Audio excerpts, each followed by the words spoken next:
She couldn't move. 90 minutes. Alone. Or so they thought.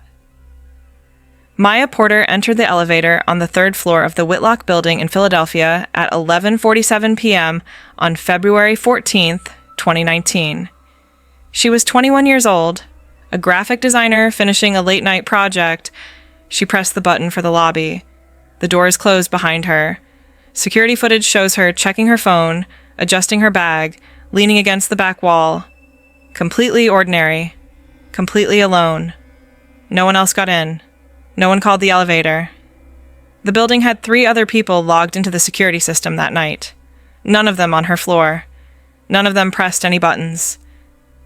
But when those doors opened, 90 minutes later on the ground floor, Maya was still inside, standing in the corner, eyes fixed on the ceiling, trembling, silent. Police arrived within minutes. Paramedics examined her in the lobby. No injuries, no signs of assault. Vitals, completely normal. But Maya couldn't speak, wouldn't respond to questions, just stood there, staring at nothing, her hands shaking. It took 6 hours before she could form words. 6 hours of silence. When her voice finally came back, she said only one thing. It knew my name. The elevator's security camera recorded the entire 90 minutes. Investigators reviewed every second of footage. What they saw was Maya entering the elevator alone, and then 90 minutes of static. Just white noise and distortion. When the image cleared, Maya was in the corner, frozen, exactly as police had found her. But there was one clue, one tiny detail that broke the case open. The visitor badge clipped to Maya's jacket. The small circular sticker that building management placed on every badge. When investigators examined it closely, they realized something impossible. The sticker had been moved, and beneath it, written in pencil and handwriting that wasn't Maya's, were 2 words. 7th floor. The sticker solved the mystery, but the answer is worse than being trapped. Make sure you're subscribed, because what investigators found on that 7th floor will change everything you thought you knew about the Whitlock Building. Maya Elise Porter was 21 years old when she entered the Whitlock Building for the last time. Born and raised in West Philadelphia, she was the eldest of 3 siblings, a recent graduate of the University of the Arts, and someone her friends described as grounded, rational, and not easily rattled. She didn't believe in ghosts. She didn't watch horror movies. She listened to lo-fi beats while she worked and drank too much iced coffee. She was, by every measure, ordinary in the best possible way. The Whitlock Building was not. Constructed in 1924 by industrialist Clarence Whitlock, the structure was designed by architect Thaddeus Crane, a man known for his obsession with hidden geometry and symbolic architecture. The building's 19 floors were arranged according to principles Crane claimed were acoustically and spiritually optimized. Elevator shafts were positioned asymmetrically. Stairwells didn't align between floors. Hallways curved in ways that made distances feel longer than they were. Critics called it brilliant. Tenants called it disorienting. Crane called it intentional. By the 1940s, rumors had begun circulating among night shift workers. Elevators stopping on floors no one had called. Footsteps in empty stairwells. A persistent, metallic smell on the 7th floor that cleaning crews couldn't locate. The Whitlock family dismissed the stories as urban legend, but turnover among building staff remained unusually high.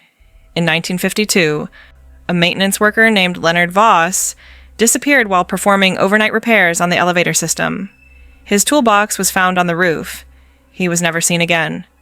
The building changed ownership 6 times between 1960 and 2010.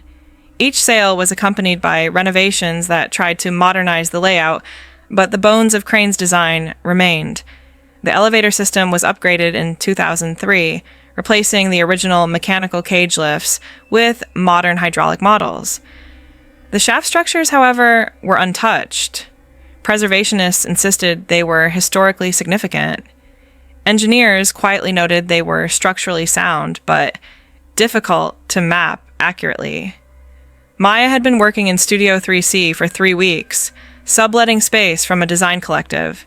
She'd been there late before, midnight, 1 a.m., and never felt uncomfortable. The building was echoey at night, but it was always empty, echoey, not occupied echoey. She knew the difference. On the night of February 14th, 2019, she was alone on the 3rd floor, finishing a client presentation due at 9 a.m. She saved her work at 11:43 p.m., packed her laptop, and locked the studio door behind her. The hallway was dim but clean, lit by every third overhead panel. She walked toward the elevator bank, her sneakers silent on the polished tile. The floor indicator showed one car sitting idle on the 15th floor, the other on the ground level. She pressed the call button. The ground level car began ascending. She checked her phone. No messages. She waited. When the elevator arrived, the doors opened smoothly. The interior was empty. Cream-colored walls, brass trim, a faint scent of industrial cleaner. She stepped inside, pressed the button marked L for lobby, and leaned against the back wall. The doors closed. The elevator descended. And then, between the 3rd and 2nd floors, it stopped. The halt wasn't violent. There was no jolt, no grinding of metal, no emergency alarm. The elevator simply stopped moving, suspended in the shaft with a stillness that felt deliberate. Maya pressed the lobby button again. Nothing. She pressed the door open button. Nothing. She pressed the emergency call button, a red square labeled HELP that connected directly to building security. Static hissed through the intercom speaker. Then a voice, male, distorted by interference. "This is security. State your location." "I'm stuck in the elevator," Maya said, her voice steady. "Between 3 and 2, I think." More static. Then, "Stay calm. We're sending someone." The intercom went silent. Maya exhaled and leaned back, pulling out her phone. No signal. That wasn't unusual. The Whitlock's elevator shafts were notoriously bad for reception. She opened a game app to pass the time. The screen dimmed once, then went black. The battery icon showed 63%. She tried to restart it. The screen stayed dark. That was when she noticed the smell. It came in slowly, like something seeping under a door. Metallic, faintly organic, the kind of scent that makes your hindbrain whisper warnings. Maya looked up. The ceiling panels were intact, cream-colored and unbroken. The smell grew stronger. She turned toward the control panel. The floor indicator screen, which should have shown a number, displayed only a flickering line of static. Then the lights went out. Not dimmed, extinguished. Absolute darkness filled the elevator cabin. Maya's breath caught. She reached out, fingertips brushing the wall, grounding herself in something solid. The emergency lighting should have kicked in. It didn't. She stood there, blind, waiting for her eyes to adjust. They didn't. The darkness was too complete. And then she heard it. A sound from above. Not from the shaft, but from inside the elevator cabin itself. A soft, rhythmic tapping, like fingernails on metal. It started near the ceiling and moved downward along the back wall, slow and deliberate. Tap, tap, tap. Maya pressed herself into the corner, her pulse hammering in her ears. The tapping stopped. Silence returned, so thick it felt pressurized. Then, from somewhere near the control panel, came a voice. "Maya!" It wasn't the security guard. It wasn't the intercom. It was a whisper, low and wet, spoken directly into the darkness. "Maya." Her name again. She didn't respond. She didn't move. The voice shifted position. Now it came from the left side of the cabin, then the right, as if circling her. It repeated her name 5 more times, each iteration slightly louder, slightly closer. She clamped her hand over her mouth to keep from making sound. The lights flickered back on. The elevator was empty. She was alone. The control panel showed the number 2 glowing softly. The doors remained closed. Maya's hands were shaking. She checked her phone. Still dead. She looked up at the ceiling, searching for speakers, vents, anything that could explain the voice. There was nothing. Just smooth panels and brass trim. The intercom crackled. "Ma'am, we're working on it. Can you hear me?" "Yes," Maya said, her voice thin. "Good. Stay calm. We'll have you out soon." The line went dead. Maya pressed herself back into the corner and stared at the doors. She didn't look away, not once. Because something in that darkness had known her name, and she hadn't told anyone in the building what it was. Time became difficult to measure. Maya had no working phone, no watch, and the elevator's digital clock display remained frozen at 11:51 p.m. She counted her breaths to stay grounded, but even that became unreliable when the air inside the cabin began to change. It grew colder, dropping from climate-controlled comfort to something damp and cellar-like. Her breath misted in front of her face. She rubbed her arms, trying to generate warmth, but the cold didn't feel external. It felt like it was radiating from the walls themselves. The intercom crackled intermittently, each burst of static punctuated by fragments of conversation she couldn't fully parse. "Manual override isn't responding. Third shaft. Someone check the logs." The voices sounded frustrated, urgent, but distant, as if they were speaking from much farther away than the security office 3 floors below. Then the elevator moved. Not down toward the lobby, up. The motion was smooth but wrong. There was no mechanical hum, no vibration in the floor. It rose in complete silence, defying the fact that she'd pressed the button for the ground floor. The indicator above the door flickered through numbers. 2, 3, 4, 5.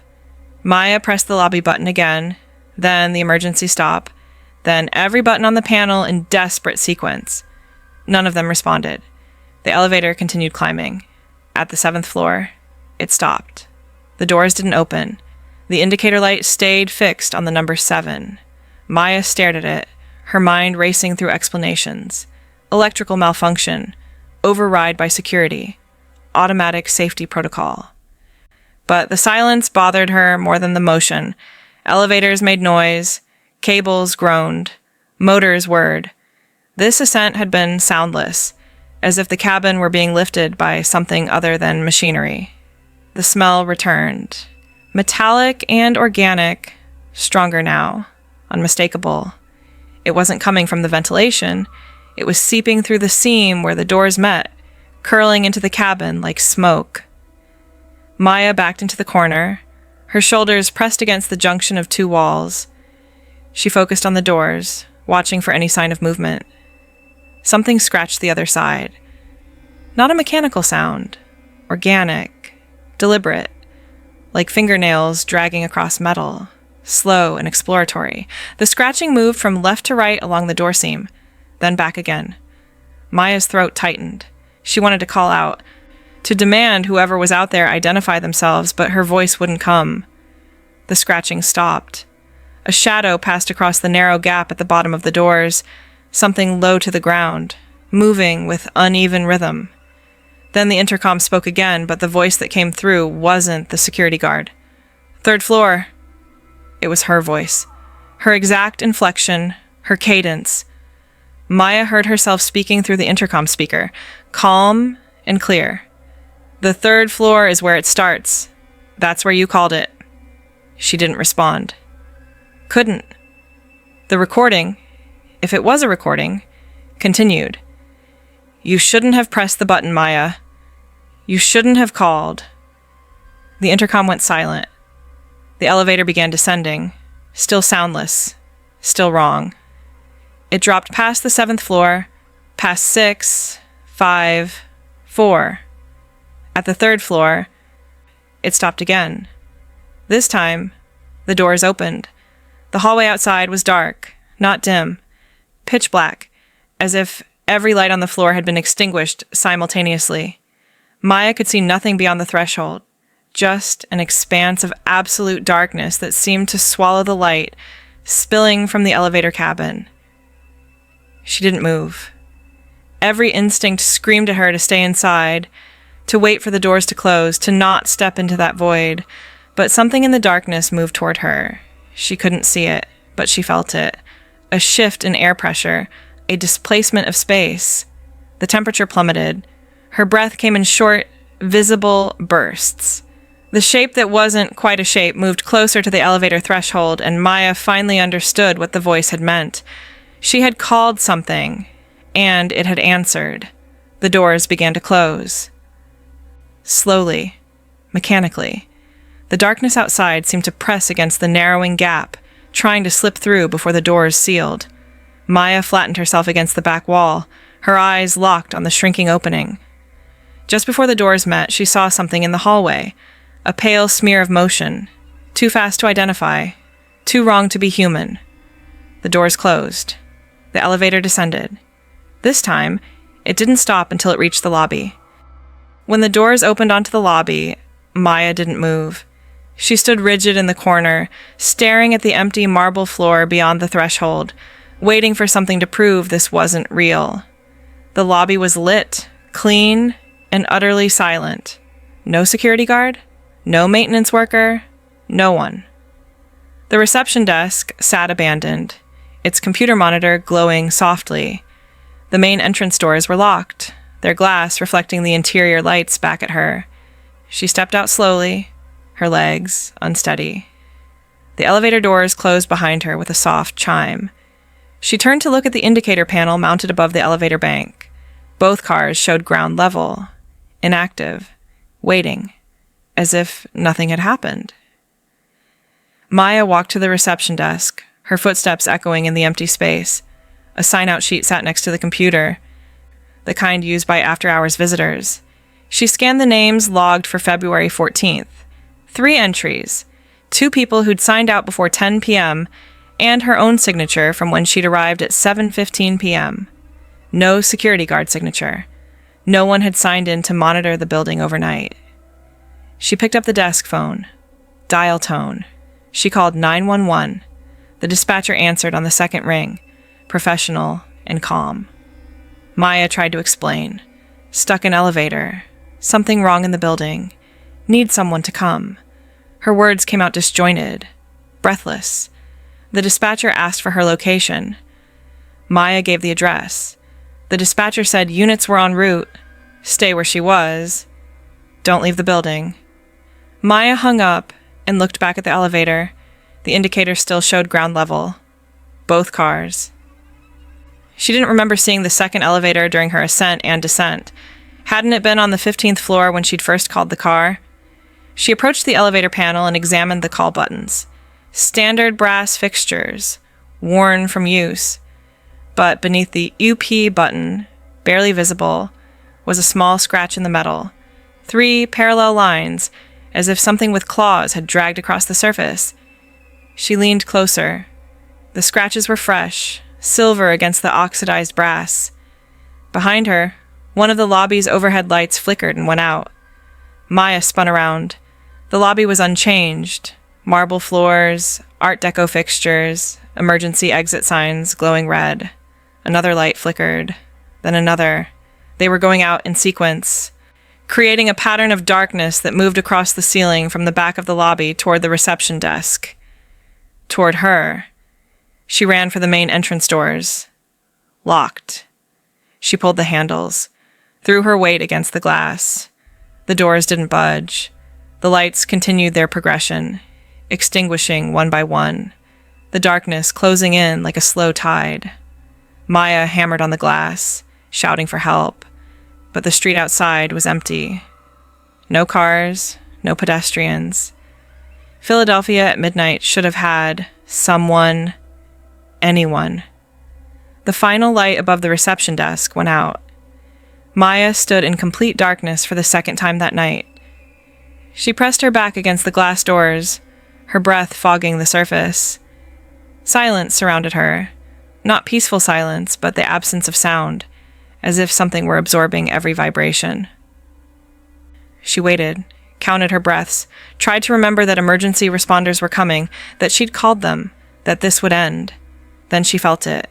A hand, cold, solid, undeniable, pressed against her shoulder from behind, but there was nothing behind her except glass The hand squeezed gently, deliberately, and moved down her arm. Maya's voice finally broke free. She screamed, a raw sound that shattered the silence, and threw herself forward, stumbling across the marble floor. She fell, palms slapping stone, and rolled onto her back. The lights snapped on all at once, flooding the lobby with harsh illumination. No one was there. Nothing stood near the doors. The lobby was exactly as it had been, empty, clean, ordinary. But Maya's visitor badge, clipped to her jacket pocket, had been moved. She hadn't touched it. The small, circular sticker that marked her as a temporary visitor now sat perfectly centered on the badge, covering her printed name.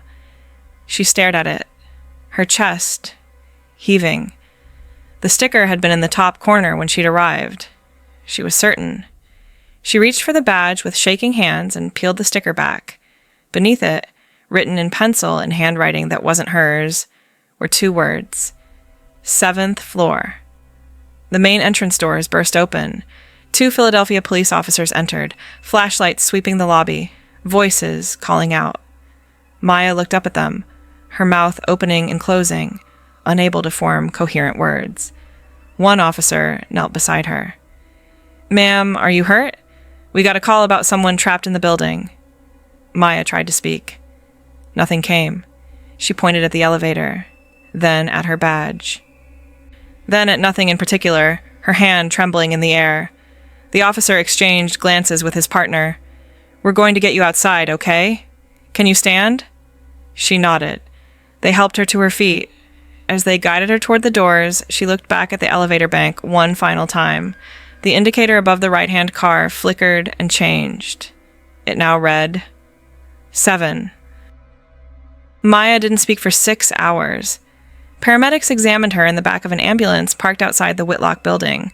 Vitals normal, no injuries, signs of acute stress response. They recommended evaluation at a hospital. She refused. A detective named Sandra Ortiz sat with her until dawn, asking gentle questions, offering water, waiting for Maya to find her voice. When she finally did, the first thing she said was, "It knew my name." Detective Ortiz spent 3 days investigating. Security footage from the building revealed significant gaps in coverage. The third-floor camera had malfunctioned at 11:40 p.m., resuming function at 1:22 a.m. The elevator's internal camera, which should have recorded everything, showed only Maya entering the cabin at 11:47 p.m., then 90 minutes of static, then Maya standing motionless in the corner when the doors opened at 1:18 a.m., no voice, no movement, just static and silence. The building's elevator maintenance logs told a stranger story. The right-hand elevator, the one Maya had entered, had been flagged for irregular behavior 6 times in the previous 8 months. Complaints ranged from unexpected stops on the 7th floor to passengers reporting temperature drops and unusual sounds. One log entry from November 2018, written by a maintenance technician, noted, "Car behaves normally during testing. Anomalies only occur when occupied by a single passenger after 11 p.m. Recommend full diagnostic." No diagnostic had been performed. Detective Ortiz interviewed the building's property manager, a man named Gerald Stokes, who'd held the position for 4 years. He was cooperative but defensive, insisting the Whitlock building was safe and well-maintained. When asked about the 7th floor, he hesitated. "That floor is partially vacant," he said. "Just storage and one art studio. We've had trouble keeping tenants there." When pressed about why, he admitted, "People say it feels wrong. I don't know how else to describe it." Ortiz visited the 7th floor herself. The hallway was identical to every other floor, polished tile, cream-colored walls, overhead lighting. But she noted in her report that the air felt noticeably colder and that sound seemed strangely muffled. The art studio tenant, a sculptor named Marcus Reed, had broken his lease 2 months earlier. Ortiz tracked him down and asked why he'd left. Reed's response, "I worked late one night and heard someone walking in the hallway. I opened the door. No one there, but I could still hear the footsteps. They stopped right outside my door. I moved out the next day." The breakthrough came when Ortiz requested the building's original architectural plans from the Philadelphia Historical Commission. Thaddeus Crane's 1924 blueprints revealed something modern floor plans didn't show. The 7th floor had been designed with an additional space, a narrow maintenance room built into the elevator shaft itself, accessible only through a concealed panel. The room had been used to house counterweights and mechanical components for the original cage elevators. When the elevator system was upgraded in 2003, that room had been sealed but not removed. It still existed in the shaft, suspended between floors, forgotten and unmapped. Building records made no mention of it. The construction crew that had performed the upgrade had either not discovered it or had assumed it was structural dead space. Ortiz obtained a warrant to inspect the shaft. On February 21st, 2019, 7 days after Maya's ordeal, elevator maintenance specialists opened the sealed panel on the 7th floor and entered the hidden room with cameras and lights. What they found was documented in photos that were never released to the public, but were described in sealed police reports. The room was approximately 8 feet by 10 feet, containing remnants of the original elevator machinery, rusted cables, metal brackets, decayed wooden beams. On one wall, someone had carved words into the exposed brick, crude letters etched with something sharp. The message read, "Waited here, still waiting. No signature, no date." But forensic analysis suggested the carving was decades old, possibly from the 1940s or 1950s. Leonard Voss, the maintenance worker who had disappeared in 1952, had last been seen entering the elevator shaft to perform repairs. His toolbox had been found on the roof, but investigators in 1952 had never discovered the hidden room because it wasn't on the building plans they'd been given. On the floor of the room, specialists found something else, a small pile of objects that had clearly been dropped or fallen from above over many years. Transit tokens, keys, coins, a single earring, and a visitor badge from 2017, its sticker partially peeled back. Beneath the sticker, in faint pencil, someone had written, "It knows." Detective Ortiz showed Maya photographs of the room during their final interview. Maya stared at the images for a long time, her expression unreadable. When Ortiz asked if she recognized anything, Maya pointed to the wall carving. "That's what it wanted me to see," she said quietly. "That's why it took me to the 7th floor.